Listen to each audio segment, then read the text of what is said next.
Hi friends, welcome back to my channel. SS Leona ఛానల్ని first time కనుక చూస్తుంటే subscribe చేసుకోండి, లైక్ చేసుకోండి ఫ్రెండ్స్. అక్కడ చూపిస్తున్నవి అయితే మెత్తాళ్ళు ఫ్రెండ్స్. ఈరోజు నేను మెత్తాళ్ళు ఎగ్ కర్రీ అయితే చేస్తున్నాను.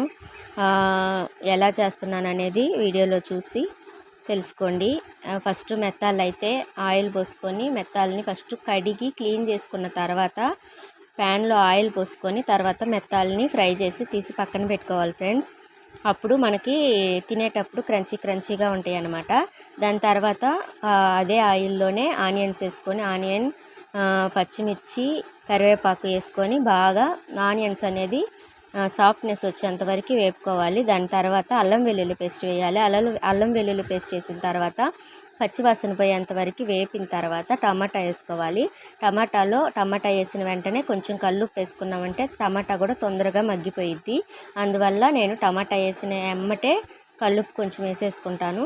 ఇప్పుడు చూడండి, ఆయిల్ అంతా సైడ్లో వచ్చేసింది, అంటే ఆల్మోస్ట్ టమాటా అనేది సగం ఉడికిపోయిందని అర్థము. తర్వాత ఇప్పుడు నేను పసుపు వేసేసుకుంటున్నాను. దాని తర్వాత కారం వేసుకుంటాను. ఇదైతే నేను బయట కొనింది కాదు, నేను ఇంట్లోనే అన్ని మసాలా దినుసులు అన్నీ కలిపి పట్టించుకున్న కారం అనమాట. కారం అయితే నేను కొంచెం ఎక్కువగానే వేసుకుంటాను, ఎందుకంటే మసాలా కారం కదా.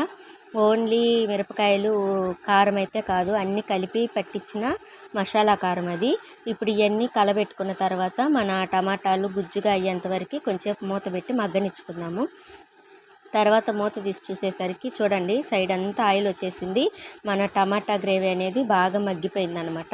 ఇప్పుడు మనము ముందుగానే పెట్టుకున్న ఆ మెత్తాలను తీసేసి అందులో వేసేసి ఒకసారి బాగా కలబెట్టేసుకున్న తర్వాత ఇప్పుడు ఆ మెత్తాలకి మనము చేసిన గ్రేవీ అంతా పట్టడానికి వాటర్ పోసుకొని ఉడికించుకుందాం. ఇప్పుడంటే మనము మెత్తాలని ఫస్టే డ్రై చేసి పెట్టుకున్నాం కదా, డ్రై రోస్ట్ చేసి పెట్టుకున్నాం కాబట్టి ఇప్పుడు కర్రీలో వేసినప్పుడు ఆ కర్రీ గ్రేవీ అంతా మెత్తాలకి పట్టేంతసేపు మనం తీసి వాటిని కొంచెంసేపు అలా నీళ్ళు పోసి ఉడకబెట్టామంటే ఉడికిపోతాయి. దాని తర్వాత ఇదిగో ఎగ్ తీసి ఇప్పుడే ఉడకబెట్టాను, ఎగ్ వేసేస్తున్నాను దాంట్లో.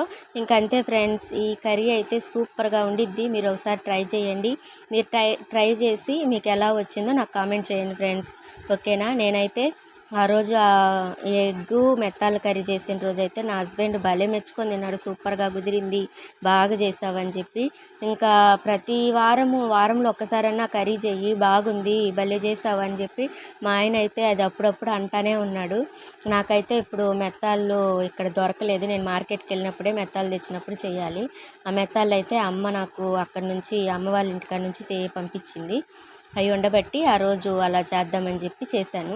అంటే మామూలుగా మెత్తాల కర్రీ అయితే చేస్తా, కానీ ఎగ్స్ వేసి ఎప్పుడు నేను చేయలేదన్నమాట.